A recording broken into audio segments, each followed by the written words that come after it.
오늘 저는 이제 시편 강의 13번째 시간입니다. 그래서 작살잡이 하프너죠. 그래서 우리 대한민국에 있는 구축함 이름도, 구축함에 있는 그 뭡니까? 어뢰도 이름이 하프너입니다. 하프입니다. 하픈. 이 하프너의 마음으로 주님을 바라보라라는 제목으로 하나님 말씀 전하기 원합니다. 시편 강의 총 15편의 시편이 이렇게 성전을 올라가면서, 즉 교회당에 가면서, 예배당에 가면서 불렀던 찬송시입니다. 지금까지 이 성전에 올라가면서 불렀던 찬송시의 특징이 뭐냐면 다 짧아요.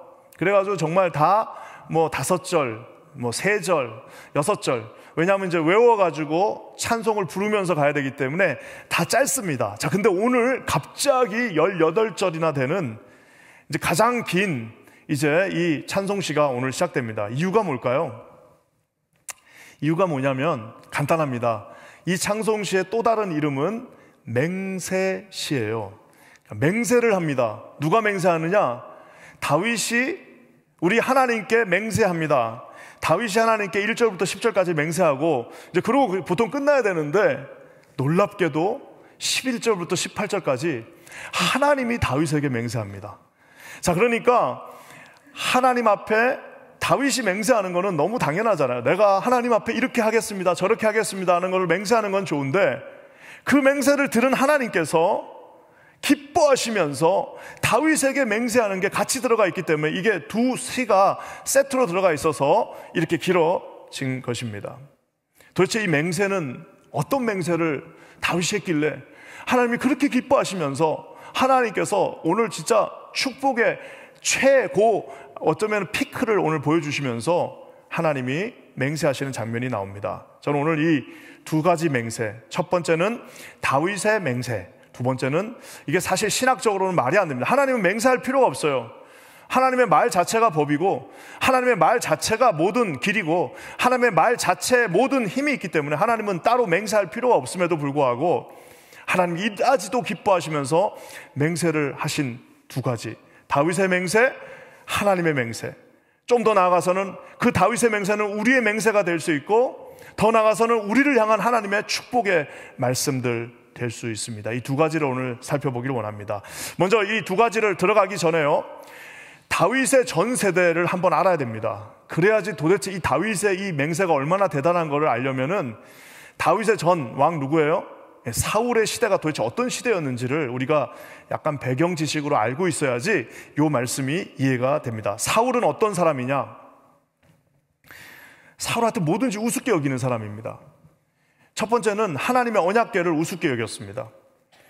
이 당시 이 언약궤, 법궤라고도 하는 이 언약궤에는 세 가지가 들어가 있습니다. 뭐가 들어가 있죠? 이 출애굽 시대부터 이 언약궤에는 세 가지가 들어가 있는데, 첫 번째는 아론의 쌍난 지팡이, 하나님의 선택.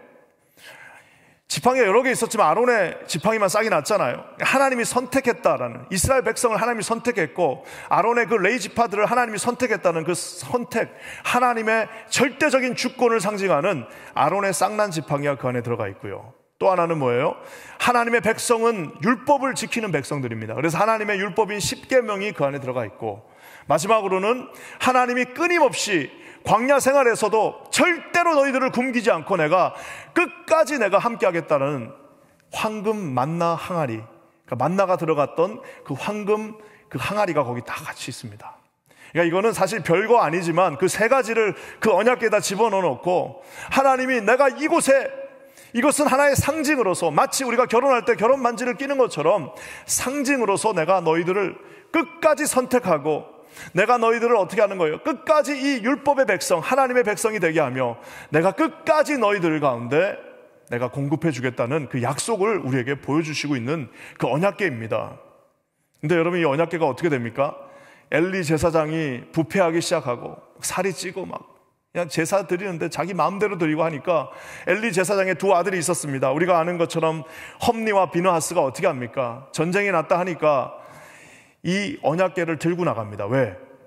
어디서 들은 말은 있어가지고 이거 하나님이 함께 하시니까 이거 들고 나가면 우리가 전쟁에서 이긴다라고 하는, 진짜 말 그대로 부적과 같은, 미신과 같은, 어떤 분들, 우리 가운데도 그런 분들이 있습니다. 하나님의 말씀, 성경책 들고 다니면 뭐 운 좋다.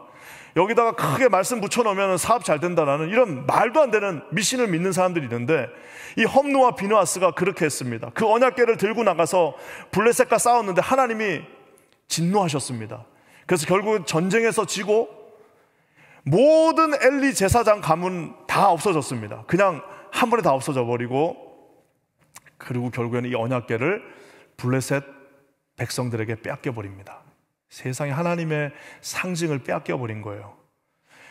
그래서 이 블레셋 사람들이 기분이 좋으니까 이 하나님의 언약궤를 자신들의 다곤 신전 앞에다가 딱 갖다 놨습니다. 우리가 이겼다 이거예요. 그랬더니 어떤 일이 일어났습니까? 그 다음날 아침에 돼 보니까 다곤 신전이 무너져 있어요. 그래가지고 이거 뭐야 하고 다시 세워놨더니 다곤 신전이 다 무너져 버렸어. 그러고 나서는 또 전염병이 돌아서 블레셋 사람들이 죽어나가기 시작합니다. 그러니까 블레셋 사람들이 어떻게 해요? 야, 이거 갖고 있다가는 우리가 다 죽겠다 싶어가지고 다시 그 언약궤를 이스라엘 사람들에게 돌려줍니다. 그래서 그 언약궤가 다시 오고 가고 하는 과정 속에서 없어져 버린 거예요. 근데 사울은 그 언약궤를 찾을 생각도 안 합니다. 왜? 여러분, 하나님을 믿는 사람은 하나님이 옆에 있으면 좋지만, 하나님을 대충 믿는 사람들은요, 하나님 옆에 있으면 귀찮습니다. 정말 하나님을 사랑하는 사람은요, 하나님의 그 불꽃 같은 눈동자가 우리 가정을 향하고 있는 것이 너무너무 행복해요. 하지만 여러분, 하나님 앞에 얼추 그냥 왔다 갔다 하는 분들은요, 하나님이 옆에 있는 것만큼 세상에 그것만큼 괴로운 게 없어요. 그러니까 어떡합니까? 애써서 그 언약궤를 찾지 않습니다. 귀찮습니다. 하나님의 임재가 오히려 나에게는 부담이 됩니다. 이렇게 하나님의 임재의 상징인 언약궤를 우습게 여기니까 그 다음에는 이제 사울이 어떻게 됩니까? 이제는 뭐 아무도 막을 사람이 없어요. 사울을 막을 사람이 없습니다. 사울의 왕을 무려 40년을 했습니다. 사랑하는 성도 여러분, 한 나라의 왕이 40년을 했으면 얼마나 좋은 일을 많이 할 수 있겠습니까? 제가 지금 이제 우리 교회 담임 목사가 된 지 5년밖에 안 됐는데도, 야, 참 하나님 앞에 축복받아서 내 권한으로 할 수 있는 얼마나 많은 좋은 일들이 있습니까? 우리 장로님들 임기 7년밖에 안 됩니다. 진짜 목숨 걸고 하는데 7년밖에 안 돼요. 우리 부장 집사님들 이런 분들 임기 2년밖에 안 됩니다. 얼마나 많은 일을 할 수 있는지 몰라요. 정말 부장 집사 하나가 돼도 할 수 있는 일이 많은데, 왕이 돼가지고 40년 동안 하나님이 그 통치권을 주셨습니다. 근데 사울이 했던 일은 첫 한 1, 2년 정도 빼고는요, 정말 하나님의 마음을 아프게 하는 일밖에 한 게 없습니다. 인생 얼마나 후회가 될지 몰라요. 아예 그렇다고 해서 하나님을 완전히 떠난 것도 아니에요. 얼주만이 이렇게 그냥 걸쳐 앉아 있어가지고 하나님을 아프게 하는데, 나중에는 심지어는 노베에서 어떤 일을 벌입니까? 하나님의 제사장 85명을 죽입니다. 여러분, 그때나 지금이나 동서고금을 막론하고 성직자를 죽이는 거는 아무리 종교가 달라도 그거는 잘 하기가 쉽지 않습니다. 그래서 우리 옛날에 그 시스 액터라고 하는 그 우피 골드버그가 이제 수녀로 나오는, 수녀가 아니죠. 이제 또 마피아로 이제 도망가죠. 그래갖고 수녀원에 도망가가지고 이 우피 골드버그 여사가 수녀로 이제 이렇게 분장을 합니다. 그러니까 이제 어떻게 해요? 마피아가 쫓아왔어요. 우피 골드버그를 잡았어요. 그래서 죽이라고 하니까 이제 죽이려고 하는데, 총을 딱 들었는데 우피 골드버그가 막 기도를 합니다. 자기도 어디서 이제 수녀원에서 본 것대로 막 기도를 하니까 이 마피아들이 어떻게 해요? 자기들도 따라합니다. 이게 약간 코미디 이제 영화인데, 그만큼 아무리 악한 사람이라도 성직자를 어떻게 함부로 할 수는 없습니다. 근데 여러분, 사울은요, 하나님의 언약궤를 무시한 그 사울은요, 무슨 뭐 제사장이고 뭐고, 눈에 자기 그 왕권을 유지하기 위해서는 85명의 제사장을 죽이는 무시무시한 장면, 그거는 결국 뭐냐면, 그건 결국엔 이제 하나님하고 더 이상 어떻게 할 수 없는 그 선을 마지막 넘어버리는, 정치적 생명이 연장된 게 아니라 자신의 영혼의 생명을 잘라버리는 말도 못하는 무서운 일들을 진행합니다. 하나님과의 관계가 이렇게 깨져버린 사울은 어떤 인생을 살았을까요? 놀랍죠? 모든 권력을 다 갖고 있었지만 단 한 시간도 두려움에서 벗어날 길이 없습니다. 모든 힘과 모든 좋은 것들을 다 갖고 있지만 자기 인생 전체를 누군가 나를 죽일 거라고 하는 그 불안과 두려움에 사로잡혀서 나중에 결국에는 귀신에 들어버리죠. 그러니까 사울의 행동은 저건 귀신 들렸다라고 밖에는 도대체 판단할 길이 없습니다. 나중에는 귀신 들려서 집착하면서 결국에는 권력자였지만 가장 두려운 자가 되어서 40년 인생을 비참하게 끝내는 것을 보게 됩니다. 사랑하는 성도 여러분, 이 모든 모습을 다윗이 다 봤습니다. 그러고 다윗이 왕이 된 거예요. 그러고 나서 다윗이 이 모든 사울의 그 정말 지저분한 그 모든 것들을 다 보고 난 다윗이 하나님 앞에 맹세합니다. 그것이 오늘의 말씀입니다. 여러분, 그래서 이 말씀이 대단한 겁니다. 여러분, 뭘 맹세할까요? 한번 볼까요? 우리 2절부터 한번 우리 5절까지 한번 읽어볼게요. 시작. 그가 여호와께 맹세하며 다윗의 전능자에게 서원하기를 내가 내 장막 집에 들어가지 아니하며 내 침상에 오르지 아니하고 내 눈으로 잠들게 하지 아니하며 내 눈꺼풀로 졸게 하지 아니하기를 여호와의 처소 곧 야곱의 전능자의 성막을 발견하기까지 하리라 하였나이다. 여기 이게 뭐냐면 사울이 애써 외면했던 그 언약궤를 찾겠다라고 맹세하는 겁니다. 여러분, 그냥 맹세가 아니라 이거 찾기 전까지는 나는 내 침상, 내 집에 들어가지 않겠다라고 말합니다. 이거 정말 단호한 표현입니다. 그 말은 뭐냐면 자기 왕궁이 있어요. 자기가 잘 줘놓은 왕궁이 있고 아주 그냥 좋은 매트리스로 침대가 있는데 나는 하나님의 언약궤를 찾기 전까지는, 저 하나님의 언약궤를 다시 찾아서 내가 그곳에 올려놓기 전까지는 나는 내 편한 잠자리, 내가 왕으로서 내가 누려야 할 것들 내 절대로 누리지 않겠다라고 다짐하는 겁니다. 저는요, 그래서 저는 다윗이 왕궁에서 안 자고 저는 텐트에서 잤다라고 믿는 사람이에요. 언제까지요? 저거 찾을 때까지요. 그러니까 그 텐트에서 자다가 찾았다는 소식을 들으니까 그게 들어오니까 어떻게 하는 겁니까? 막 춤을 추면서 너무너무 기뻐가지고 그 춤을 출 때는 이제 하나님 언약궤를 찾았다는 것도 있지만 또 한편으로는 드디어 내 집에 가서 잔다는 것도 있지 않았을까 싶어요. 약간 뭐 우스갯소리지만. 그래서 하나님 앞에서 그렇게 아주 그냥 결기를 보이면서 내가 꼭 하겠다라고 지금 다짐하는 겁니다. 어쩌면 여러분 이래서 다윗이 범죄할 때 여러분 똑같이 텐트에서 자겠다는 사람이 한 명 더 있죠? 누구예요? 네, 우리아죠, 우리아. 그러니까 여러분 다윗이 이거는 이제 오늘 설교에서는 제가 다루지 않습니다. 그러니까 다윗이 이렇게 하나님 앞에 섰을 때는 나 절대 나 텐트에서 잔다라고 하면서 그거 군인들을 여러분 한번 생각해보세요. 군인들이 장군들이 이거 찾아오세요 하고 자기가 찾아오세요 했으면은 그 장군들이 대충 찾지 않겠어요? 근데 장군들 앞에 불러놓고 뭐라고 말하는 거예요? 나 이거 찾기 전까지는 나 집에서 안 잘 거고 요 앞에서 텐트 쳐놓고 잘 거니까 너희들 이거 빨리 가서 찾아와라고 하니까 이건 안 찾을 수가 없는 거예요. 다윗에게는 정말 그 하나님의 언약궤를 반드시 찾아야 된다라고 하는 그 마음이 있었습니다. 모든 건 다 마음입니다. 여러분, 우리가 하나님을 진짜 내가 섬긴다 그러면요, 우리 앞에 하나님과 우리 앞을 가로막을 거는 단 하나도 없습니다. 거리, 무슨 뭐 경제적 어려움, 여러분 우리 하나님과 우리 사이를 가로막을 거는 단 하나도 없습니다. 다윗은 지금 그 결기를 보이는 겁니다. 나는 하나님의 언약궤, 하나님의 임재의 상징이 우리 예루살렘으로 다시 들어오기 전까지는 난 절대로 나는 편안하게 잠자지 않겠다라고 지금 말하는 겁니다. 오늘 제가 이 제목을 작살잡이라고 하는 정말 좀 생소한 언어를 썼습니다. 작살잡이는 우리가 미국에서 중고등학교 나왔으면 다 알 건데, 이 허먼 멜빌의 유명한 소설 모비딕, 백경이라고 하죠. 한국에는 백경이라고 하는 유명한 고래 잡는 그 소설이 있습니다. 거기에 등장하는 내용이에요.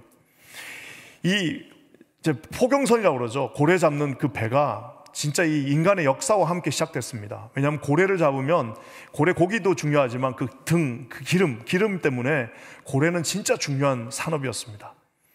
근데 이 작살잡이가 있는데요. 작살잡이가 이게 이 중세 시대에는 선장하고 둘이 똑같은 동급입니다. 그러니까 선장이 캡틴이 아니라 선장하고 작살잡이가 같이 캡틴이에요. 왜냐? 그리고 작살잡이는 선장 바로 옆방을 씁니다. 그러니까 근데 이 작살잡이는 선장은 할 일이 많아요. 나와서 아침부터 보고 받아야 되고 막 이것저것 해야 되는데 이 작살잡이는 아무 일이 없어요. 가만히 가만히 있습니다. 작사를 딱 잡고 가만히 있어요. 그러면서 뭐 하는 거예요? 배가 이제 그 고래를 발견하면 이 작살잡이가 이 큰 작살을 던지고 3번 보통 던져서 그 고래를 잡아야 되는데 그 역할을 하는 겁니다. 자, 그래서 이 고래잡이 배가 정말 수십만 불을 투자해가지고, 그래서 이 주식회사도 생긴 겁니다. 주식을 그렇게 투자해가지고 이 고래잡이 배 하나를 보내는데 거기에 수십 명의 선원이 탑니다. 그 선원들의 모든 일들이 있는데 작살잡이는 아무 일도 하지 않고 딱 한 가지를 하는데, 그것은 뭐냐? 바로 그 고래를 잡는 겁니다. 그러니까 이 배가 아무리 좋아도, 아무리 분위기가 좋고 모든 사람이 다 잘해도 작살잡이가 고래를 못 잡으면 그 고래잡이는 실패. 조금 부족한 게 있고, 조금 그것이 부족한 것도 있고, 약간 뭐 서로 좀 관계도 안 좋고 해도 그 고래를 잡으면 성공이에요. 사랑하는 성도 여러분, 오늘 다윗은 정확하게 알고 있었습니다. 지금 나라에 할 일이 얼마나 많은지 몰라요. 저것도 해야 되고 이것도 해야 되고 이것도 해야 되고 다시 성도 쌓아야 되고, 할 일이 수백 가지 수천 가지, 자기에게 사인해달라고 하는 것이 수백 가지 수천 가지가 있었지만 이 한 가지를 완성하지 못하면은 실패한 인생이 된다는 사실을 다윗은 사울의 인생을 40년 지켜보면서 결론 내릴 수 있었다는 사실입니다. 사랑하는 성도 여러분, 인생이 아무리 성공을 하고 인생에 아무리 모든 것을 다 가지고 있고 자식들이 주렁주렁 자식들이 다 나와가지고 그 자식들이 다 성공했다 할지라도요, 사랑하는 성도 여러분, 정말 죄송합니다. 하나님이 여러분 가정 가운데, 여러분의 자녀 가운데 함께 하시지 않으면 여러분 그 인생은 도대체 어떤 인생일까요? 오늘 이 마음으로 오늘 다윗은 하나님 앞에 결단하는 것입니다. 그 언약궤를 반드시 찾겠다. 언약궤는 하나님의 임재의 상징입니다. 사랑하는 성도 여러분, 저는 여기 계신 우리 사랑하는 모든 성도들이 이 언약궤를 반드시 찾으시는 분들 되시기를 주님의 이름으로 간절히 부탁드립니다. 사울이요, 참 좋은 사람이었잖아요. 겸손한 사람이었습니다. 참 훌륭한 사람이었습니다. 하지만 언약궤가 멀어지고 나서부터는 그 인생은, 모르겠습니다. 다른 사람들은 어떻게 평가했는지 모르지만 성경은 그 인생은 실패가 아니라 저주받은 인생이 된 겁니다. 저는 우리 퀸자님교회 모든 성도들, 우리 인생이 다 세상이 보는 눈으로 성공할 수는 없습니다. 하지만 여러분의 인생이 언약궤와 함께하는 인생이 되셔서 주님의 두 눈에 성공한 거룩한 인생들 되시기를 주님의 이름으로 간절히 부탁드립니다. 여러분, 이렇게 되니까 오늘 이 다윗이요, 그 표현 자체가 특별합니다. 2절 한번 다시 읽어볼게요. 2절입니다. 시작. 그가 여호와께 맹세하며 야곱의 전능자에게 서원한다. 보통 전능자를 표현할 때 엘샤다이, 즉 만군의 하나님, 전능하신 하나님 할 때 엘샤다이라고 하는데 두 가지 특별한 표현이 나옵니다. 하나는 뭐냐면은, 보통 전능자를 표현할 때는 우리 이스라엘의 전능자, 우리 하나님 전능자 이러는데, 야곱이라고 하는 좀 이상한, 뭐라고 그럴까요? 조금 그냥 아주 그냥 그렇게 모든 것이 완벽하지는 않고 좀 부족한 사람을 그 앞에 둬서 야곱의 전능자라고 앞에다가 이름을 붙입니다. 왜 그럴까요? 왜 그럴까요? 이것도 참 성경은 그래서 연구하면 연구할수록 참 특별합니다. 왜 야곱이 전능자 이렇게 나오느냐? 이유가 있습니다. 왜 그럴까요? 성전을 제일 먼저 쌓은 사람 누굴까요? 성경에서 성전을 제일 먼저 쌓은 사람 누구예요? 네, 야곱인데 어떤 야곱이냐? 야반 도주하는 야곱이었습니다. 야곱이 우리가 아는 것처럼 형을 속이고 이제 엄마가 막 이제 챙겨준 이제 보따리 하나 들고 밤에 도망쳤어요. 밤새도록, 형님한테 잡히면 죽는 거예요. 밤새도록 도망치니까 너무너무 피곤해가지고 거기에 뻗어서 잤습니다. 자고 나서 꿈에 사다리가 오르락 내리락 하는 것을 봤어요. 그러고 나서 일어나서 우리 하나님께서 이렇게 말씀하십니다. 한번 28장 창세기 18절부터 19절 한번 읽어볼게요. 시작. 야곱이 아침에 일찍 일어나 베개로 삼았던 돌을 가져다가 기둥으로 세우고 그 위에 기름을 붓고 그곳 이름을 베델이라 하였더라. 이 성의 옛 이름은 루스더라. 거기는 아무것도 없는 곳이에요. 하지만 꿈에서 하나님의 그 임재가 왔다 갔다 하는 것을 보고 나서 이 야곱이 눈 딱 뜨자마자 제일 먼저 했던 게 뭐예요? 자기가 베고 뱄던 그 돌멩이를 가지고 거기다가 성전의 첫 번째 기둥이 되는 그 기둥을 세우고 자기가 가져온 몇 개 안 되는 그 올리브 기름을 거기다 뿌리면서 하나님, 여기는 하나님이 계신 곳이군요, 하나님의 베스엘, 하나님의 집이군요라고 선포하게 되는 겁니다. 사랑하는 성도 여러분, 하나님의 임재를 경험한 사람이 제일 먼저 하는 일은 성전을 쌓는 겁니다. 사랑하는 성도 여러분, 저는 우리 대한민국, 특별히 우리 이민교의 역사를 저는 정말 대단한 역사라고 평가합니다. 하와이 사탕수수밭에 와가지고 그 속아서 온 사람부터 시작해가지고 별별 사람들이 다 왔는데, 하와이 사탕수수밭에 거의 노예처럼 왔는데, 그 노예처럼 와가지고 제일 먼저 한 일은, 조금 살만하니까 제일 먼저 한 일은 거기에다가 교회를 세우고 한국의 목회자를 초빙한 일을, 이 이민교회 하와이 수수밭에 정말 그곳에서 노예처럼 일하던 우리의 선조 이민자들이 첫 했던 일입니다. 여러분, 제가 어느 나라라고 지칭은 안 하는데 어떤 나라들은요, 목회자 성도들이 300명, 500명이 있어도 목회자 한 명 못 부릅니다. 11조 안 하면 당연히 못하는 거죠.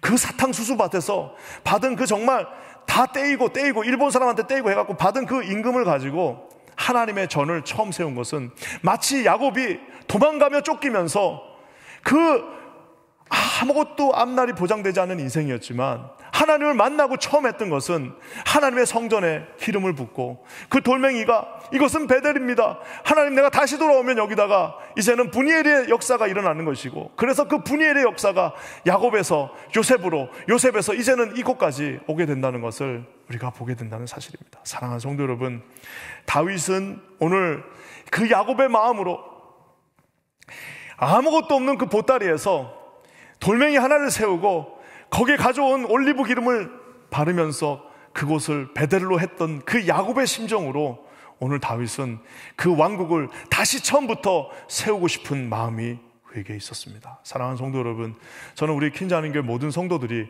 이제 성전은 말 그대로 이 교회당 자체를 의미하지는 않습니다. 이제는 저와 여러분이 하나님의 성전입니다.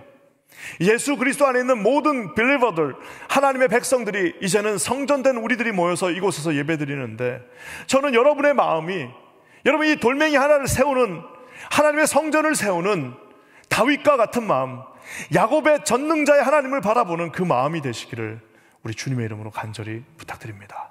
그러면서 오늘 또 한 가지, 야곱의 전능자라고 표현하는 저 전능자는 보통 성경에서 우리가 한 번쯤은 들어봤을 엘샤다이, 그래서 모든 성경에서 전능자, Mighty God은 다 엘샤다이로 다 나오는데, 여기 특별하게 전능자를 다른 히브리어로 말합니다.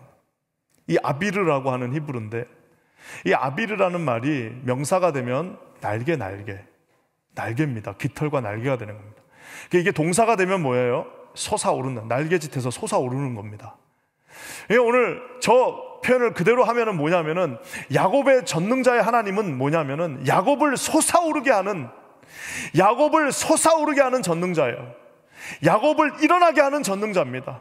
야곱을 날게 하는 전능자가 그 앞에서 내가 서원한다라고 얘기하는 겁니다. 사랑하는 성도 여러분, 오늘 저 성경의 시편은 말 그대로 성전을 향해 올라가던 순례자들이 불렀던 노래입니다. 그 긴 순례길, 저 아라비아 광야에서 시작했고 지금의 이란 땅, 지금의 터키 땅에서 시작된 그 순례가 이제 예루살렘 성 앞에까지 왔어요. 여러분, 이 예루살렘 성까지 오게 할 수 있는 분은 하나님이십니다. 우리를 솟아오르게 하고 우리를 날게 하시고 우리의 인생의 깃발을 세우시고 우리 인생의 그 날개를 허락하시는 분은 하나님이시라는 겁니다. 가깝게는 성전에 올라가게 하는 분도 하나님이시고요, 우리가 예배 드릴 수 있게 하신 분도 하나님이고요, 우리가 우리 인생을 솟구쳐 날개 오르게 할 수 있는 분도 하나님이시라는 사실입니다. 학교 다닐 때는 진짜 성적은 성적이 좋아야지. 그래서 막 그 보면은 학교에 고3 옛날에 학교 다닐 때 거기 앞에 막 그푼들 재밌게 많잖아요.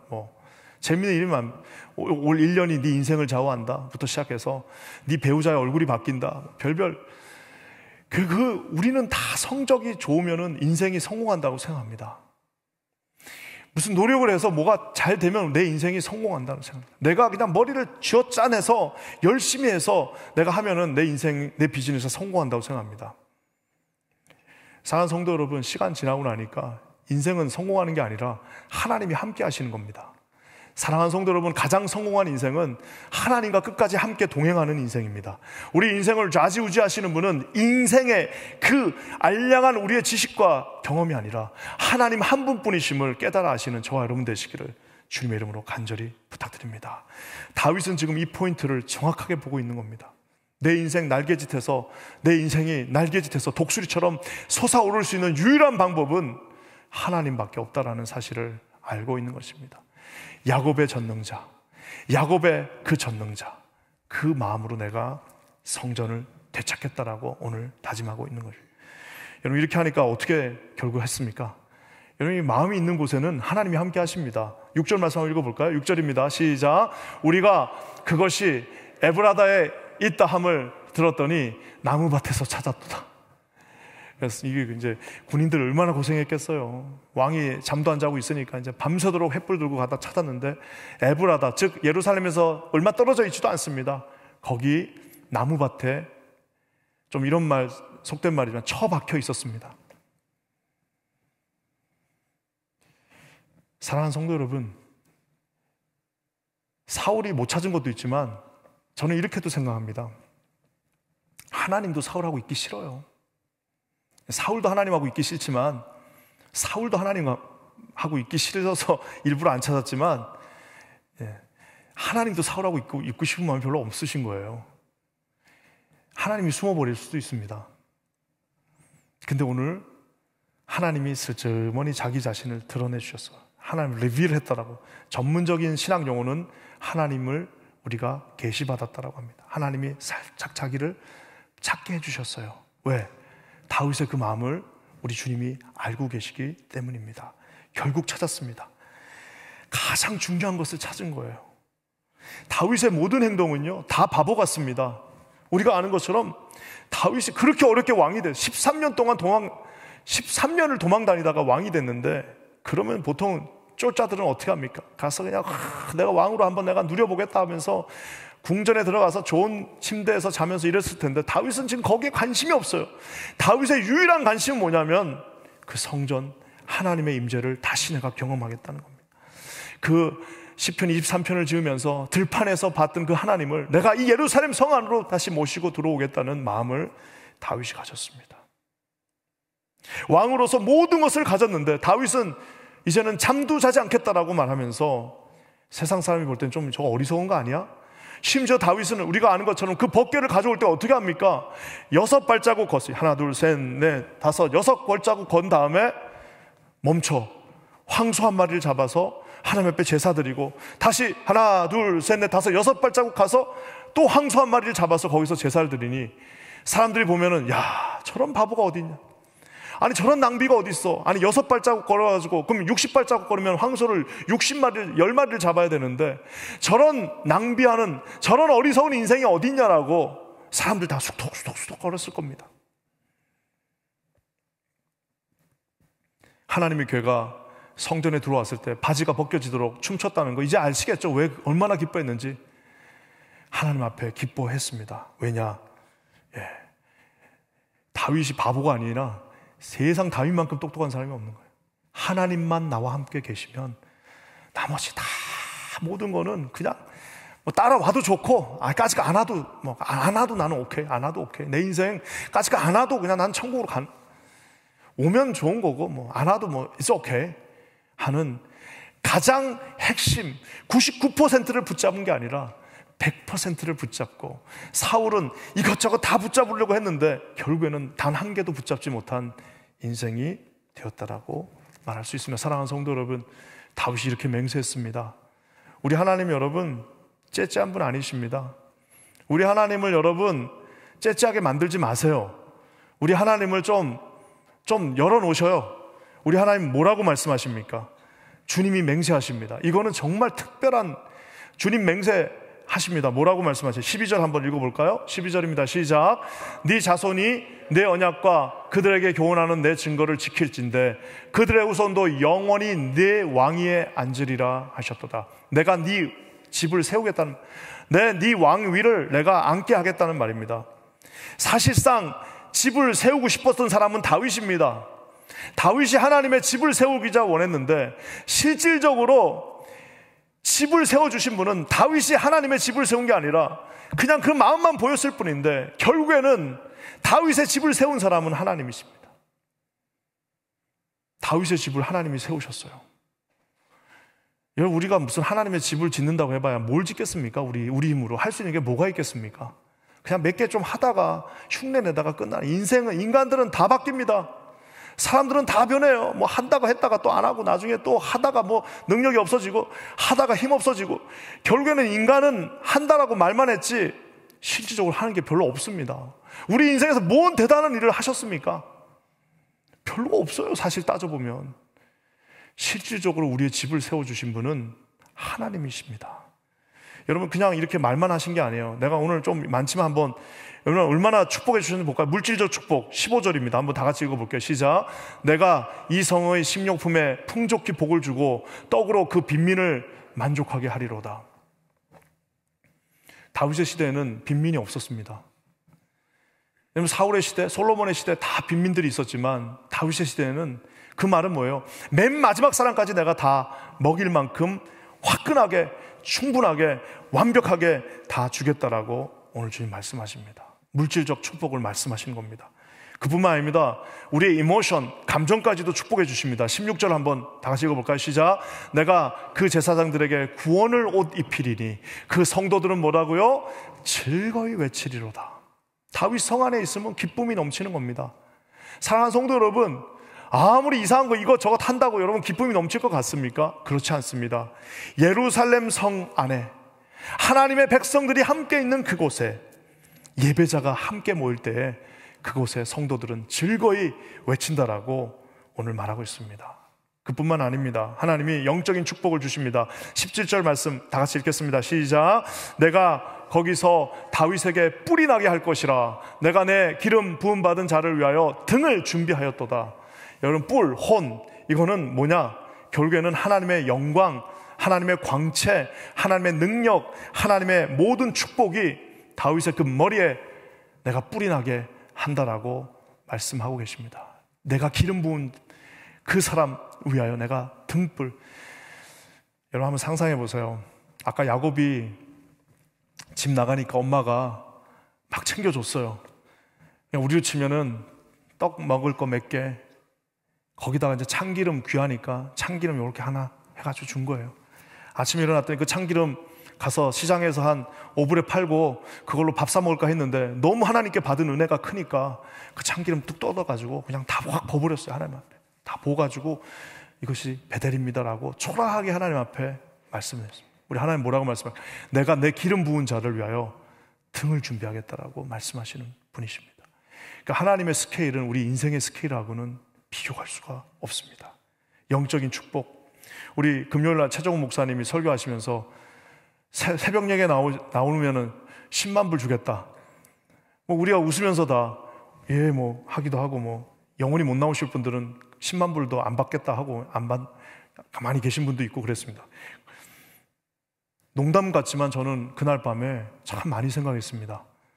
만약에 정말 하나님의 축복이 떨어지는 것을 우리 눈으로 본다면 정말 이 자리가 빌까? 라는 생각을 하게 되었습니다. 오늘 기름 부은 자를 위하여 주님은 기름뿐만 아니라 등을 준비하신다고 말씀하고 계십니다. 마지막으로 18절에 우리 주님의 돌보심의 축복이 있습니다. 우리 한번 다 같이 읽겠습니다. 시작.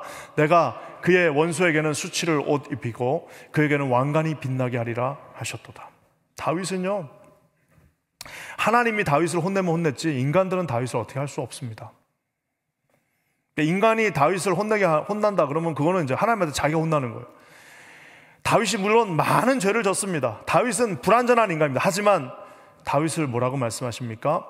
너의 원수에게는 내가 수치를 옷 입힌다라고 말합니다. 다윗을 함부로 건드렸다가는 다윗한테 건드리면 다윗이 잘못하는 건 내가 어떻게 할 테니까 다윗을 건드리면 그 원수에게는 수치로 옷을 입히겠다라고 주님이 말씀해 주십니다. 철저한 주님의 돌보심과 보호하심이 다윗의 많은 결함에도 불구하고 그의 왕관을 빛나게 해주신다라고 말씀하고 계십니다. 사랑하는 성도 여러분, 이거보다 더 큰 축복이 우리 가운데 어디 있겠습니까?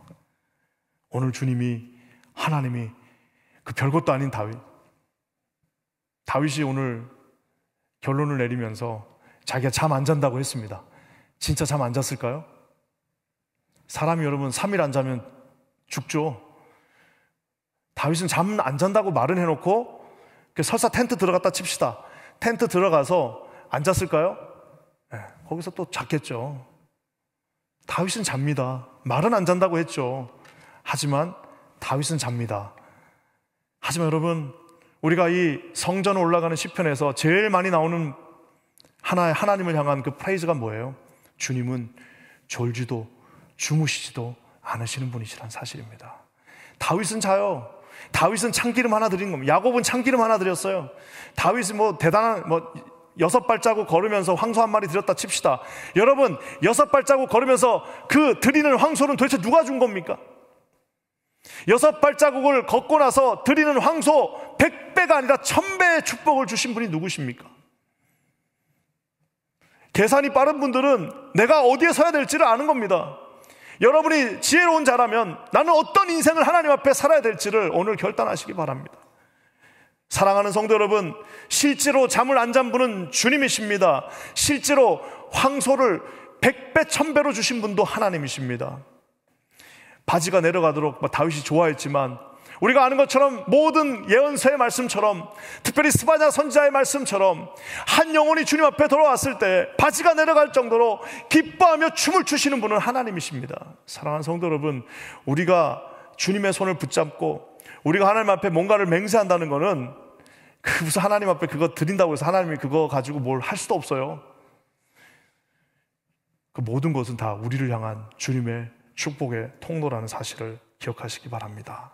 사랑하는 성도 여러분, 우리가 인생을 살다 보면 하나님의 저 말씀이 의심스러울 때가 있습니다. 다윗처럼 사는 것보다 사울처럼 사는 게 훨씬 더 인생 편하잖아요. 그리고 훨씬 더 매력적으로 보입니다. 하지만 여러분, 절대로 속지 마십시오. 하나님 쫓아가는 인생, 하나님 앞에 우직하게 다 드리는 인생, 하나님 앞에 정말 모든 것을 헌신하는 그 인생은요, 오늘 로마서에 바울이 이렇게 말합니다. 하나님의 은사와 부르심, 은사와 gift and calling에는 후회하심이 없다. 그 말은 하나님은 절대로 실수하지 않습니다. 여러분 여기 앉아 계십니다. 왜? 하나님이 불렀기 때문에. 여러분 여기서 오늘 우리가 하나님 앞에 헌신합니다. 왜? 하나님이 여러분을 선택하셨기 때문에. 사랑하는 성도 여러분, 그 하나님의 절대 주권 앞에 날마다 순종하시고 절대로 후회하지 마세요. 아이고 내가 이거 괜히 하나님 앞에 드렸다, 괜히 내가 이거 했다. 나중에 여러분 우리 인생에 눈이 감겨질 때 제일 후회할 것은 더 하지 못하고 더 드리지 못한 게 제일 후회스러울 것입니다. 눈 감기 전에 다 드리고 다 쓰시고 다 하나님 앞에 헌신하시는 저와 여러분 가장 지혜로운 자들, 다윗의 자녀들 되시기를 주의 이름으로 간절히 축원합니다. 함께 기도하겠습니다. 살아역사하시는 주님, 오늘 주님 앞에 섭니다. 하나님, 오늘도 주님 앞에 나아갑니다. 성전에서 아버지 하나님 앞에 기도했던 다윗의 심정으로, 아버지 하나님 그 한대에서 아버지 하나님 앞에 베개로 뱉던 그 돌멩이 하나를 세우고 기름을 부었던 야곱의 심정으로 주님 앞에 섭니다. 하나님 앞에 우리의 열정과 하나님 앞에 우리의 다짐을 맹세하는 하루 되게 하여 주시옵소서. 놀라운 일을 이루실 주를 찬송하며 예수님의 이름으로 간절히 기도합니다. 아멘.